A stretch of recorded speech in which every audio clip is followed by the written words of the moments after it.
नमस्कार, आप देख रहे हैं न्यूज़ 18 और मैं हूं आपके साथ श्रुति श्रीवास्तव। आज के स्पेशल पॉडकास्ट में हम बात करेंगे देश की अर्थव्यवस्था की, मार्केट में जो उथल पुथल मचा हुआ उसकी, जियोपॉलिटिकल की, सोना चांदी की और मार्केट किस प्रकार से इफ़ेक्ट हो रहा है उसका भी जिक्र होगा।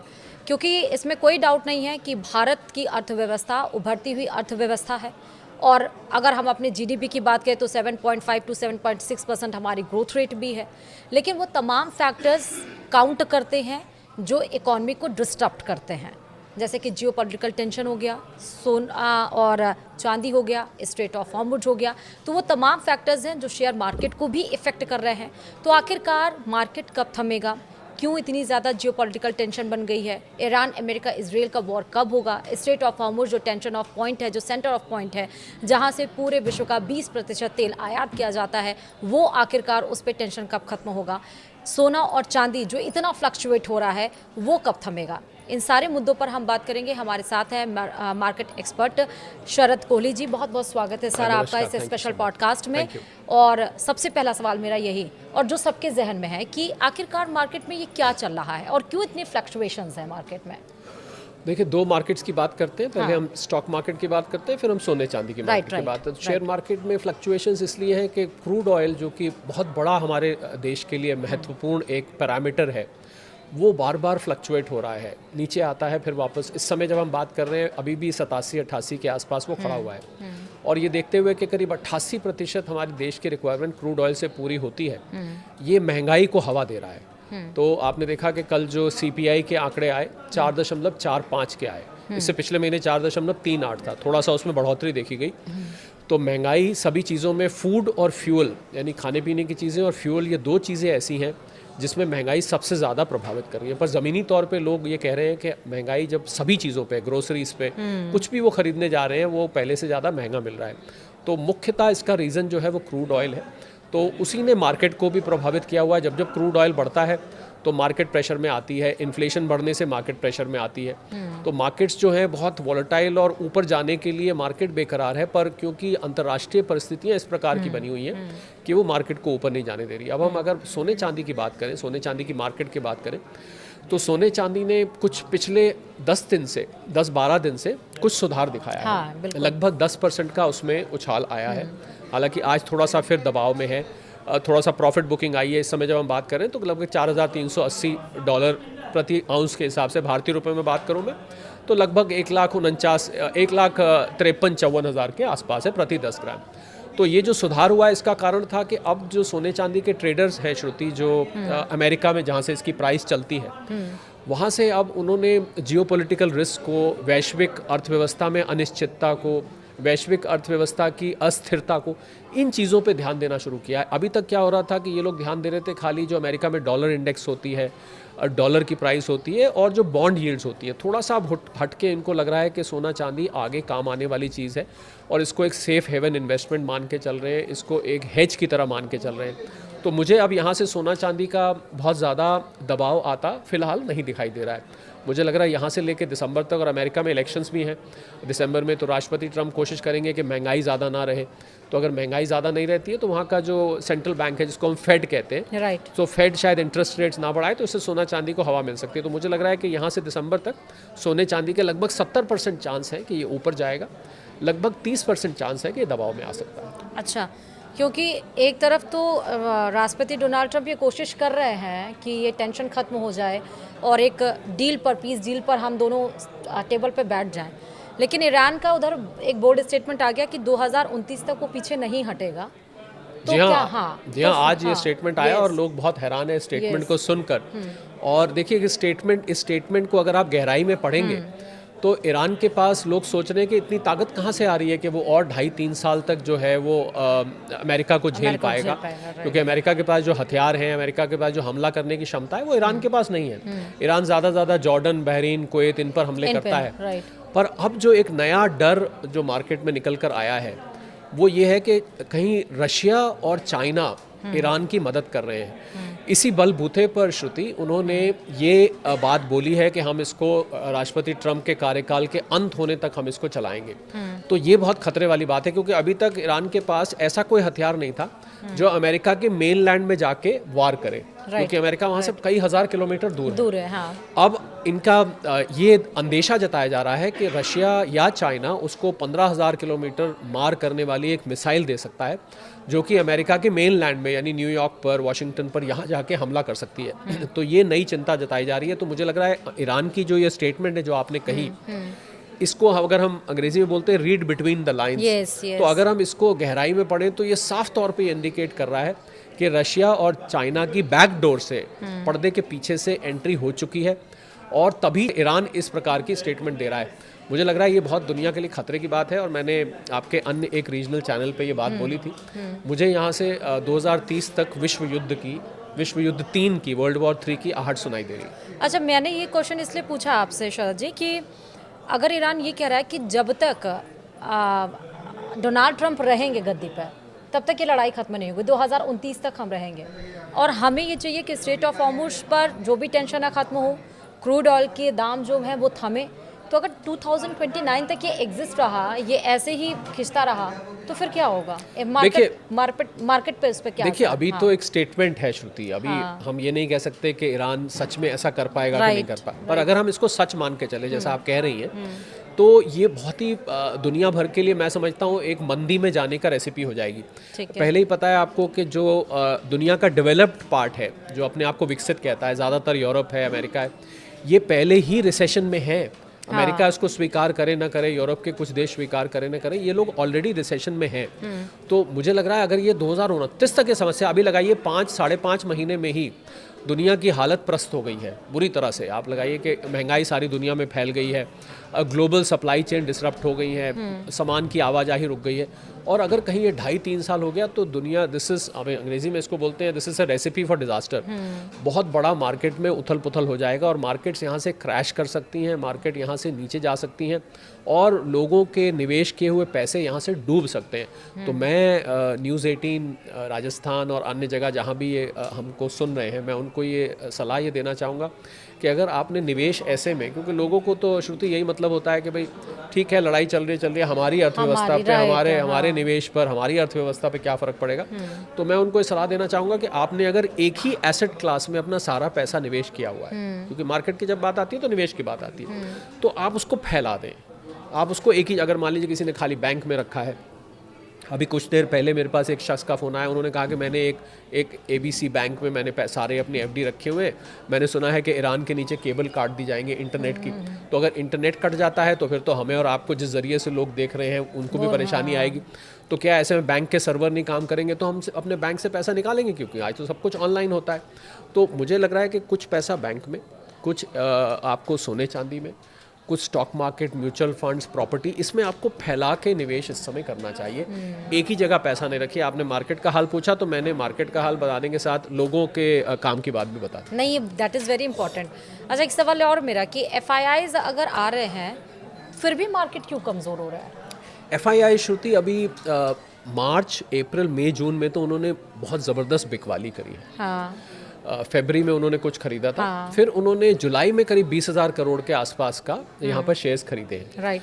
अगस्त में ठीक ठाक रहा है, अभी तक 12-15 हज़ार करोड़ के आसपास की परचेज है। तो अभी FIIs पूरे जोर शोर से नहीं आए हैं। ठीक है। पर एक अच्छी बात ये हुई है कि जो ये लगातार बिकवाली 4 महीने में हुई, उसमें थोड़ा सा बदलाव, एक ठहराव आया है, और ठहराव आके थोड़ा थोड़ा हमें पॉजिटिव दिखाई दिया है।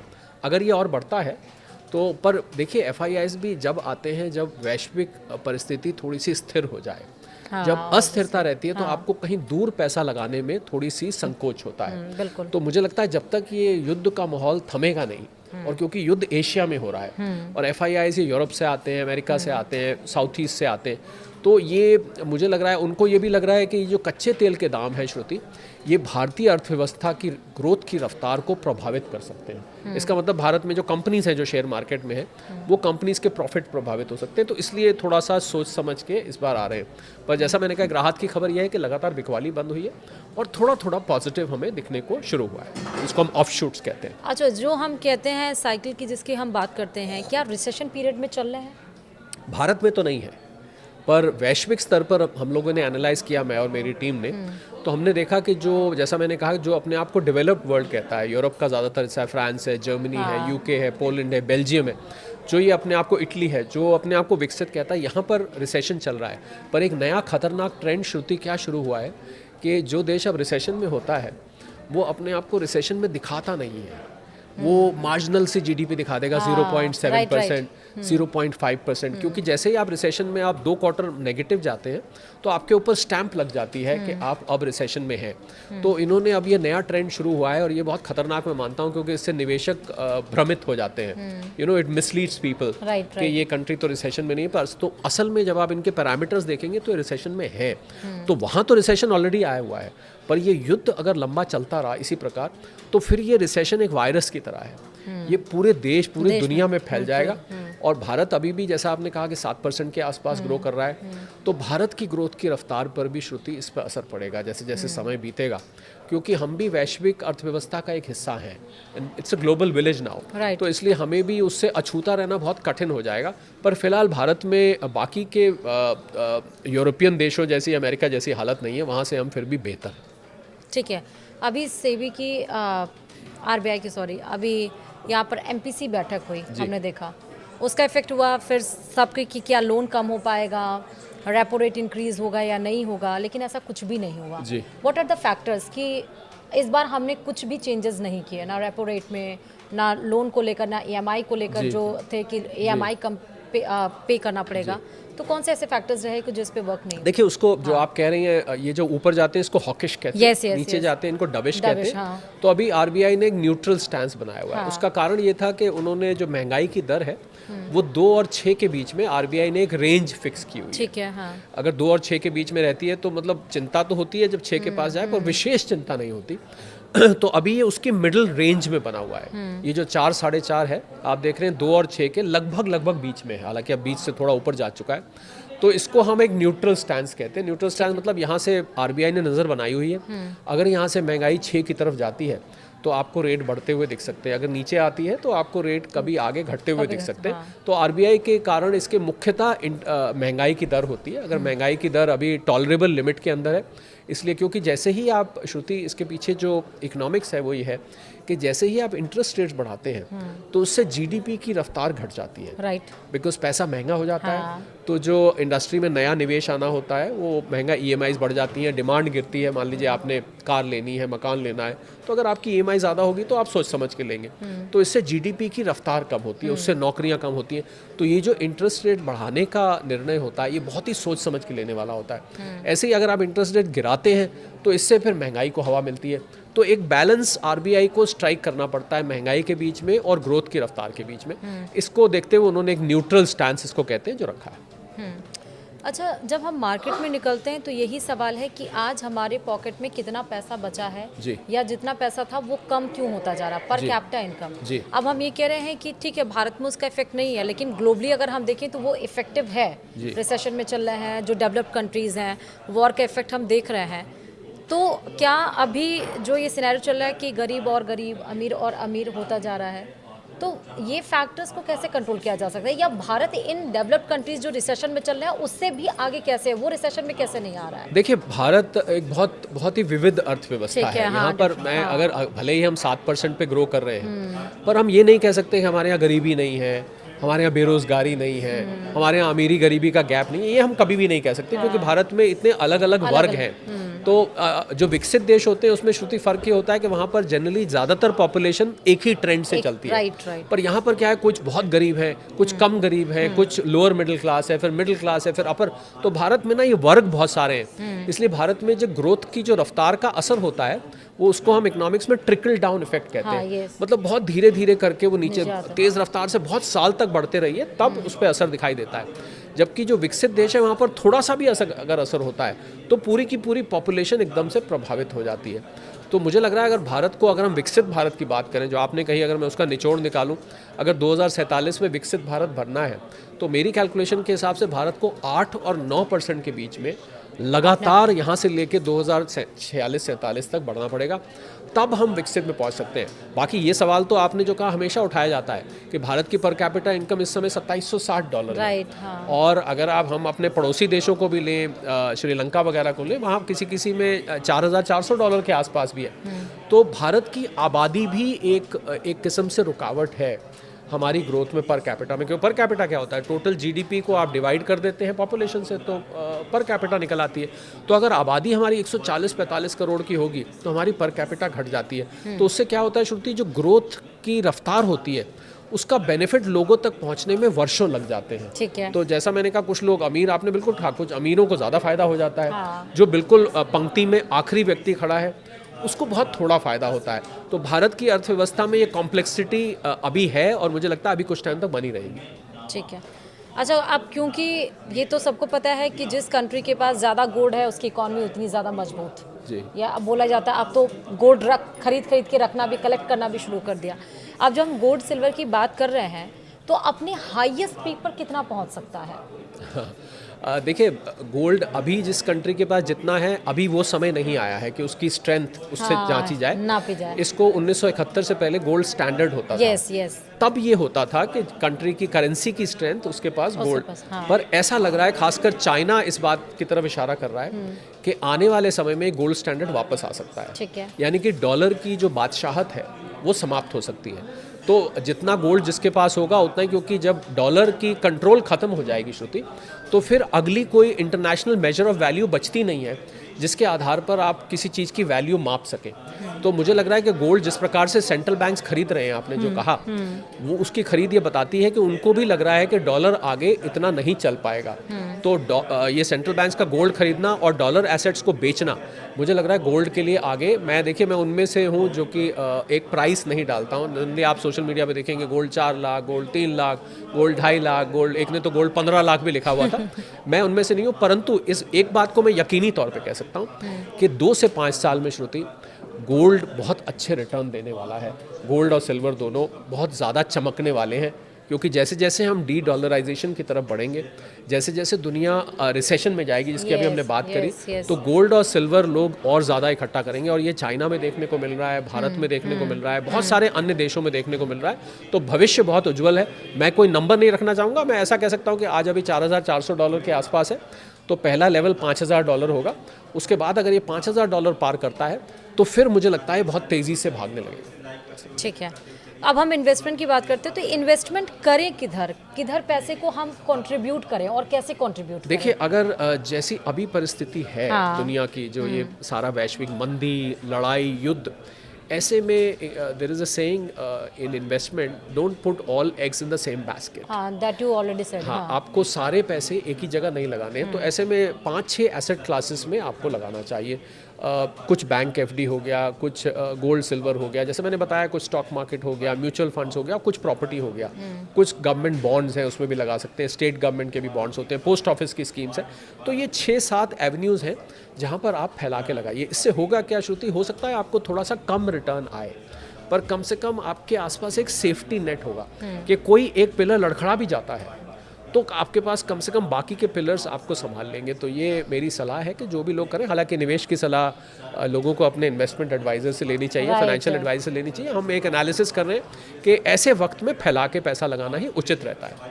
ठीक है। अभी अब जब जितना जियोपॉलिटिकल टेंशन इतना बना हुआ है, क्रूड ऑयल के दाम इतने हाई पे जा रहे, मतलब 82-85 के आसपास, तो उस बीच में मार्केट को स्टेबल करने के लिए वो 3 फैक्टर्स जो कि बहुत ज़्यादा अटमोस्ट इम्पॉर्टेंट, एक तो आप अपनी मार्केट को, यानी कि मेरे निवेश को करने के लिए, तो सबसे पहले आप इसको स्प्रेड करके लगाएं। दूसरा, हर 3 महीने बाद अपनी इन्वेस्टमेंट को रिव्यू करते रहें। लोग क्या करते हैं, इन्वेस्ट करके और फिर बेखबर हो जाते हैं। उसको 1-2 साल बाद खबर लेते हैं, अपने काम में इतने व्यस्त हो जाते हैं। तो पहला, आप फैला के लगाइए। दूसरा, इसको हर 3 महीने बाद रिव्यू करते रहिए।